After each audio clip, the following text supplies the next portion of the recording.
Então, pessoal, eu estive conversando com o Ricardo Farfisa, então, músico, né? E o Ricardo está sofrendo, então, com uma doença chamada distonia focal. E a título de informar a todos, né? Nós estamos trazendo, então, aqui, além do médico neurologista dele, o Dr. Pedro Jostatsky, que além de médico, é pesquisador, palestrante, né? Empreendedor de novas tecnologias em medicina e professor também. Seja muito bem-vindo, Dr. Pedro. É uma honra não só estar aqui, mas também acompanhar a evolução do Ricardo. Olha, eu que fico super honrada de estar te recebendo aqui para que nós possamos passar essas informações tão importantes, né? Porque nós sabemos que hoje, infelizmente, a distonia ainda não é uma doença tão divulgada. Então, nós vamos começar desmistificando essa doença. O que é a distonia, doutor Pedro? Então, a distonia lato sensu, ou seja, geralmente é como se fosse uma contratura persistente. É uma postura que a gente adquire, que pode ser generalizada, e aí nós vamos para o lado mais da genética, né? Tem distonias generalizadas, tem um gene para isso, e as focais, como a do Ricardo, que se subdividem em várias distonias. A dele é tarefa específica. O que isso quer dizer? Ela só ocorre, isso é uma das coisas mais intrigantes da neurologia, quando a pessoa faz uma tarefa específica. No caso dele, tocar teclado ou piano. Se ele vai tocar guitarra, não acontece nada. É uma coisa muito louca. Que coisa louca, né? Tanto que no início da doença, as pessoas parece que estão fingindo até, se fazendo, porque o cara fica assim, pô, como é que tu toca, como é que tu escreve e na hora de tocar a coisa, né, tu contrai e não consegue tocar, que é o caso do Ricardo. E caso de cerca de menos de 1% dos músicos têm isso. E por que eles têm? Porque de tanto fazer o movimento, o cérebro ele acaba se equivocando no seu programa motor. É claro que existe uma teoria de que tem um gene que predispõe a isso, mas esse gene ainda não foi identificado para a distonia focal, que é, como diz, focada, né? Não é generalizada. Específica, como no caso do Ricardo. Isso, e além de ser focal, é uma específica para tarefas. Então, tem as tarefas mais diferentes possíveis podem gerar distonia. A mais comum é quando as pessoas escrevem, que é a cãibra do escrivão, que a gente chama, né? Mas é a distonia do escrivão, que o sujeito, quando vai escrever, não rola. Então, essa é fácil de curar. Basta passar para o teclado e nada acontece.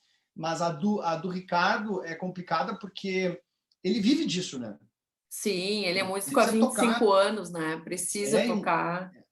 Baita músico de alta performance e acaba prejudicando de maneira decisiva a performance, porque no momento que tu faz essa contratura, os teus dedos já não têm aquela habilidade, né? E Sim. nós estamos tentando, nesse momento, reverter isso com uma série de terapias que depois a gente vai falar. Sim, se Deus quiser, vai dar tudo certo. E como é que a distonia age, então, doutor? Né? É uma falha, então, na comunicação? Seria uma falha na programação mental, digamos assim, cerebral, na verdade, né? Não mental, é cerebral. Então, seria algum estímulo, na verdade, alguma motivação? Vamos explicar um pouquinho, assim, mais a fundo essa questão da programação em si. Ó, se eu me virar de lado aqui, tá? A parte da frente aqui do cérebro, ela é de movimento. E a parte aqui de trás do meu microfone, do meu headphone aqui. Headphone não, agora me deu um branco. Fone. Um fone, Aqui atrás é a parte sensibilidade. Tudo que eu sinto vai lá para a parte de trás. Mas não é problema do Ricardo. O problema do Ricardo é essa parte aqui e que dá o comando. E em algum momento da carreira do Ricardo, isso acho que, se eu não me engano, já tem mais de 1 ano, esse cérebro que mandava informações perfeitas para a nota perfeita, ele começou a se equivocar. Houve uma reorganização mal adaptativa, que a gente fala. Deu uma falha na comunicação cerebral. Exato, ele envia comandos excessivos, porque contração, né? Tá vindo informação demais, e impossibilitando aquele movimento mais fino. E existe uma teoria de que é por movimentos repetitivos, né? Só que isso não explica o fato por que todo mundo não tem isso. Então, tem sim um componente genético que, quando associa ao ambiente, que é o fato de tocar demais, que o músico profissional faz, ele pode desenvolver. Eu fiz parte de um ambulatório lá em Barcelona que era só disso. Então, era só músicos. Violão, guitarra, violino, piano. Para cada instrumento tinha uma distonia. E aí as mais diversas terapias eram aplicadas para tentar reorganizar essa parte do cérebro que se equivocou. Pois é, doutor. E existem vários tipos, né, de distonia, né? Nós estamos falando aqui do caso dos músicos, mas existem vários tipos, né? Às vezes as pessoas acham até que alguns trejeitos que algumas pessoas acabam realizando sei lá, uma mania, um toque, mas na verdade não, né? Muitos deles são causados por questões de distonia, né? Não específica nesse caso daí. Do caso que você está falando é o tique, né? O tique é um distúrbio de movimento, mas se tu quiser, tu para ele. Ah, tem essa possibilidade. Eu sou um cara que faça assim, ó. Eu estou sempre fazendo assim. Cara, se eu quiser me concentrar, eu não faço isso. No caso da distonia, já vem um movimento involuntário. O tique é semi-involuntário. Ele pode, de certa forma, ser inibido. A distonia já não existe essa possibilidade. Infelizmente, né?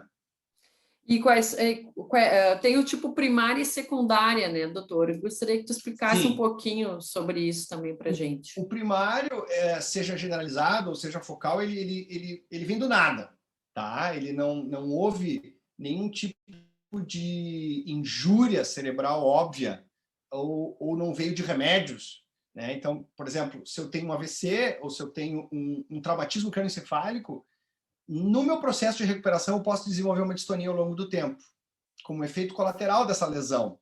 Né? Na hora de cicatrizar o cérebro, ele cicatrizou mal, especialmente se for perto do tálamo, que é uma região mais profunda. Ok.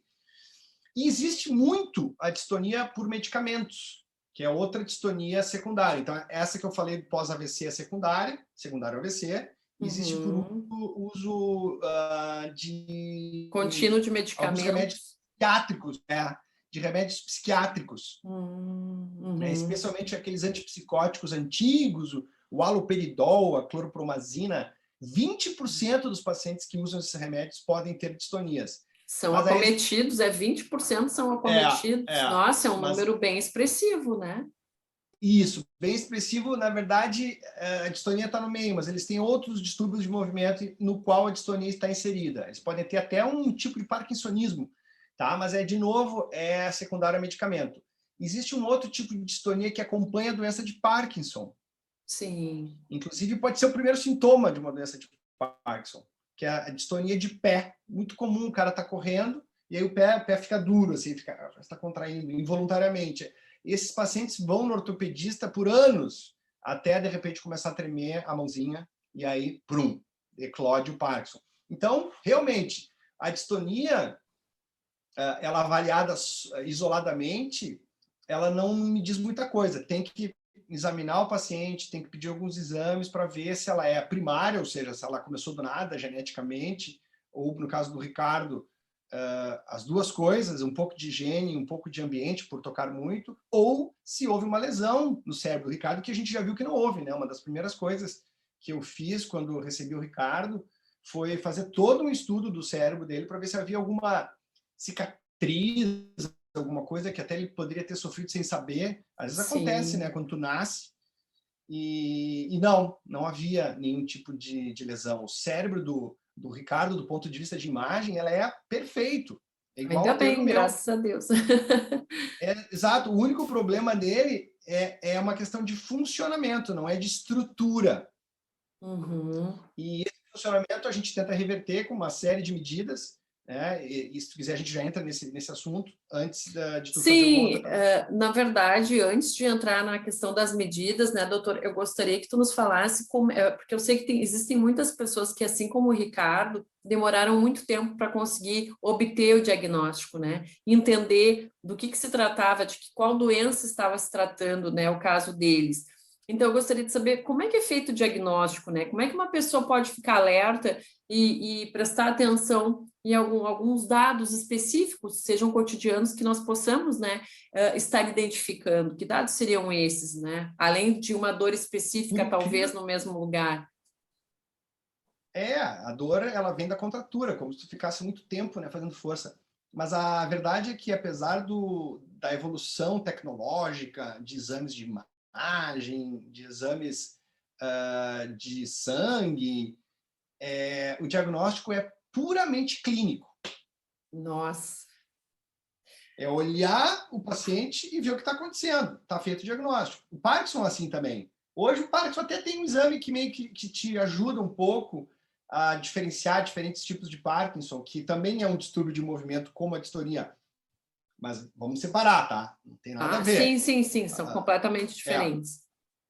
Alguns pacientes com Parkinson podem ter distonia, cerca de 10%. Mas, nesses casos de distúrbios de movimento, que a gente chama, que o tremor está aí, tem os balismos, tem várias coisas que alteram o movimento. Quase todos os exames são normais, quando ele for primário. Agora, quando for, por exemplo, um distúrbio, eventualmente por déficit de B12, por excesso de ferro, aí a gente detecta isso por exame de sangue, mas isso é muito raro. Né? Isso é muito raro. O mais comum é tu ter uma distonia primária, ou seja, que começou do nada. Né? Então, se tu não é um músico de alta performance, tu não é exigido muito por isso, tu vai ter tua distoniazinha ali e tu vai até te divertir com isso. Mas no caso de profissionais, e ocorre muito quando eu estava lá em Barcelona, em tocadores de orquestra. Por quê? Ensaio. A profissão deles é ensaiar. É muito pesado, né? Então, esses são um pouco mais acometidos do que o músico não orquestra, né? Porque daí o ensaio não é tão contundente, vamos dizer assim. Entendi. E com relação à cura, existe alguma cura, doutor? A cura, ela não existe, mas existe um tratamento, vários tratamentos, que ele começa com, primeiro, mudança de estilo de vida, tá? Que eu agrupei isso em 3 letras, que é movimento, alimento e pensamento. Movimento, ele é ilustrado pelo número de passos por dia. Então, qualquer pessoa, tá? Independente de ter problema cerebral ou não, precisa caminhar no mínimo 5.000 passos para oxigenar esse cérebro. Então, uma das primeiras coisas que eu e o Ricardo fizemos, né? O MAP, M-A-P, alimentação mediterrânea, que são 7 itens, né, que a gente vai colocando, porque o cérebro ele é composto por gordura e água, então precisa ter isso em grande abundância. O cérebro também ele precisa ser alimentado por as suas bactérias devem ser alimentadas no intestino, porque é o nosso segundo cérebro. Então, enfim, tem uma série de coisas que a gente pode fazer sem remédio. E por último, P de pensamento, que é a meditação, né? A meditação aumenta várias regiões do cérebro e tem que ser encarado a sério em pessoas que têm problemas cerebrais, quaisquer problemas. Tá? Entendi. E depois, o tratamento medicamentoso, tem algumas drogas que atenuam esses movimentos involuntários, essa contratura, vamos chamar de contratura, que eu acho que as pessoas ficam... Né, fica mais, assim, mais explicativo. Uma contratura patológica, vamos dizer, involuntária. E remédios. Aí depois vem a toxina botulínica, o famoso Botox, mas existem outras marcas que o princípio do tratamento é bem tosco. A gente bota os músculos para dormir por 3, 4 meses, ou seja, a gente paralisa a mão do Ricardo, que foi um Ctrl-Alt-Del. O braço fica inerte, depois de tanta toxina, a gente coloca em geral aqui nesses músculos aqui, porque, por incrível que pareça, os músculos do antebraço é que comandam o pulso, e não os músculos da mão propriamente dita. É uma viagem entender isso.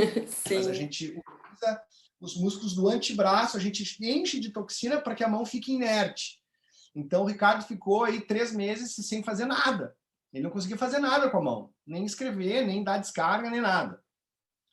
Para quê? Quando o efeito da toxina acaba, que é 3, 4 meses, dá tempo do cérebro se reorganizar e voltar normal. Entendi. Na verdade, é dar um Ctrl-Alt-Del mesmo para reiniciar. Vamos reiniciar como se fosse partindo do zero. Vamos retomar todos os movimentos. E, claro, isso acompanhado também de fisioterapia, né, doutor? Eu acredito. Isso, fisioterapia. E aí vem um tratamento que a gente também faz, que é o próximo passo do Ricardo, porque a gente já deu esse Ctrl-Alt-Del, acho que umas 2 vezes, e agora, além disso, a gente vai acoplar com outro tratamento que é muito interessante, que é um tratamento de estimulação elétrica transcraniana. São eletrodos que lançam choques elétricos e que reorganizam essa parte motora do cérebro. Então, o ideal é tu combinar as terapias. Tu dá esse Ctrl-Alt-Del, e à medida que o Ricardo vai recuperando a força, a gente vai fazendo esses choques para que favoreça a plasticidade adaptativa, para justamente contrapor essa mal adaptação, essa plasticidade do mal que aconteceu com ele, né? Sabe que o cérebro ele é todo plástico. Sim. Então, a plasticidade é aumentada com esses choques elétricos, além do MAP, claro, e a toxina botulínica também faz com que essa plasticidade seja, de certa forma, desafiada. Então, é o próximo passo. E é muito interessante essa estimulação elétrica, porque ela pode ser feita com o braço inerte, desde que o Ricardo imagine o movimento. Então, nós usamos óculos de realidade virtual, em que o Ricardo futuramente vai usar o óculos, em que ele vai olhar, ele vai parecer que ele vai se sentir tocando. Ele vai enxergar os dedinhos assim de um pianista, então tem que ser um filme que geralmente a gente manda fazer esses filmes, mas alguns deles tem no YouTube 360. E é muito interessante, a gente readestra o cérebro. Uma espécie de, não sei se você já ouviu falar da terapia do espelho. Já ouvi sim. Em que a gente engana o cérebro. Então a gente tenta enganar o cérebro do Ricardo à medida que o efeito do Botox vai passando, junto com estimulação elétrica mais realidade virtual. É um combo que a gente oferece para pacientes com distúrbios de movimento. Mas que ó, eu estava aqui pensando enquanto tu falava, né, doutor? Realmente são várias terapias que têm que estar aliadas para que a coisa realmente flua de verdade, para que ele realmente tenha uma melhora, né? E aí eu estava aqui pensando, né? O Ricardo ele é músico há 25 anos, né? Daí ele estava me falando que hoje em dia não existem políticas públicas ainda para ver essa doença como uma possibilidade até de aposentadoria, com possibilidade de aposentadoria, o que é o cúmulo, né? Porque é uma doença super séria. No caso dele, está cometendo ali esses músculos ali que o impedem de tocar, mas eu acredito que existam vários outros tipos, né? Até daqui um pouco piores, que devem acometer a vida total das pessoas, né? O Parkinson, por exemplo, é um deles, né? Isso acontece com doenças cujos exames não revelam nada. Por exemplo, eu tenho muitos pacientes com fibromialgia. Fibromialgia é uma dor que em alguns pacientes é incapacitante, só que os exames todos são normais. E aí o fiscal lá, só um pouquinho, eu não posso te aposentar. E a distonia, infelizmente, cai nisso. É claro que com laudo médico bem fundamentado, e com o tempo isso acaba passando, mas tu tens razão, muito mais difícil do que, sei lá, um cara que sofreu um derrame e tá lá lesão, né? Metade do cérebro tá lesado, aí tu mostra, pronto, não tem muita dificuldade. Então, é difícil para o próprio paciente entender, para os amigos entenderem, para os fãs do Ricardo entenderem. Às vezes, de novo, ele já foi acusado várias vezes, pô, cara, como é que tu tá... que tu não tá tocando, mas tu tá jantando e comendo normal. Quer dizer, é muito difícil. É muito difícil entender, conceber esse problema. Mas não é impossível. Então, só quem tem a dor mesmo é que sabe, remédio, né? Mas eu acho que o princípio não de tudo é respeitar, né? As pessoas têm que aprender a respeitar também, né? Eu acho que isso é o princípio de tudo. O único remédio é isso aí que nós estamos fazendo agora. Informar. Infoterapia. Sim. Informação. Né? Hoje tem o Google, pode botar a distonia do músico. Vai estar lá, vários vídeos de outras pessoas. Né? O maestro, o famoso maestro, que agora me fugiu o nome. Sim, ele até ajudou, ele está ajudando ele na campanha, né? Muito legal. Ele não teve exatamente bacana. A mesma coisa que o Ricardo, não foi exatamente a mesma coisa, foi mais um trauma mesmo, um acidente. Entendi. Mas ele acabou sendo até bastante bonita essa história, porque ele usou uma luva que possibilitou a tocar minimamente e que o Ricardo está usando. Só que essa luva não é exatamente para o problema do Ricardo. isso gerou um desafio para o inventor da luva. Sim, Então, gerar hoje, uma luva o inventor da específica luva, para o Ricardo. o Ricardo já foi lá para São Paulo, eu acho que é São Paulo, e o inventor já está avançando em uma luva mais adequada. De novo, mais outro tratamento. Então, eu te diria assim, que é um tratamento multimodal. Não é uma doença fácil quando ela se manifesta de maneira contundente, como a do Ricardo. Eu diria assim, no grau de 0 a 10, a doença do Ricardo é 9. Nossa, um grau altíssimo, sim. Tá? Então, a gente, com a toxina, a gente tenta ir para 7. Depois de 7, com a estimulação elétrica, a gente vai tentar ir para 6. Então, assim, Pouco a baby pouco. steps. Uhum. Mas o principal que ele tem que manter é o cérebro dele mimado, bem hidratado, bem engordurado, como eu digo, né? Sim. Alguns pacientes com problemas de distúrbio de movimento se beneficiam do jejum intermitente. Enfim, tem uma série de coisas. A glicose tem que estar normal para baixa, porque a glicose, até um certo ponto, ela passa a ser neurotóxica. Enfim, é um monte de coisinhas, mas eu agruparia assim: estilo de vida, remédios, toxina botulínica, estimulação elétrica cerebral e luva. Ótimo, ótimo. Eu acho que essas informações assim são de extrema valia, né? Acho, não tenho certeza, porque tem várias pessoas nos assistindo e provavelmente muitas delas ainda têm dúvida sobre o que estão sentindo, né? Ou a quem recorrer. Então, está aqui doutor Pedro, né, nos explicando, nos dando uma super explicação, informando que a doença ela não é algo simples, como alguns podem estar imaginando, como no caso do Ricardo. Nós estamos citando o Ricardo, porque o Ricardo está sendo tratado pelo doutor Pedro, né? E por ele ser músico, então nós estamos mostrando esse lado. Mas também tem a questão do escrivão, né? Daquele, como ele falou, que não consegue escrever, né? Mas consegue daqui a um pouco tocar uma guitarra, né?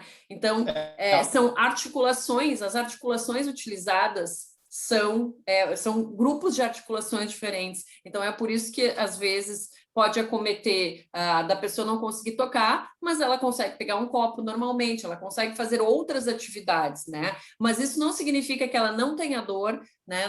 Que o Ricardo não tenha dor, que as pessoas que sofrem de distonia não tenham dor. Não, a dor é como o doutor falou, ela é recorrente, né? E são utilizados, então, essas prevenções, esses tratamentos, como o Botox, para com certeza amenizar, né? Fazer com que o cérebro descanse ali naquele momento e não emita mais aquela dor, né? Para qualquer movimento realizado, né?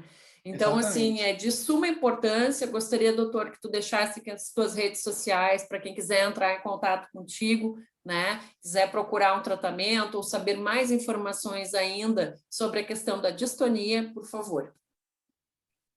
Claro, o meu Instagram é onde eu mais atuo e no meu YouTube, que é Dr. Dr. Pedro Neuro. Porque se botar meu sobrenome, ninguém vai entender nada. Eu soletrei certo o teu sobrenome? Shostatsky. Soletrou, tá aqui, ó, Shestatsky. Tá certo? Aê! Então é Dr. Dr. Tá certinho. Então é Dr. Pedro Neuro. Então tá, pessoal, procurem. E acho importante então. divulgar também o do Ricardo, né? Porque Sim, ele posta bastante coisa de sobre a grande distonia. qualidade. É só colocar para saber. O Ricardo, na verdade, já está ali na outra entrevista, as redes dele, né? Mas para quem quiser também procurar alguma coisa relacionada à distonia específica, que é a distonia do Ricardo, entra lá no @Ricardo Farfisa com S, Farfisa, né? Que vai encontrar ele tanto nas redes sociais, como nas redes sociais Instagram e Facebook, né? E também no YouTube. Tá, doutor, muito obrigada, legal. viu? Foi um prazer conversar contigo. Sempre que quiseres e puderes, né, estar nos trazendo algum assunto tão relevante, de extrema importância como esse, estamos sempre de portas abertas, tá? Meu muito obrigada e até uma próxima. Até uma próxima. Obrigado pela oportunidade de gerar informação para a tua audiência. Muito obrigada. Até mais. Boa noite. Boa noite. Tchau, Tchau. tchau.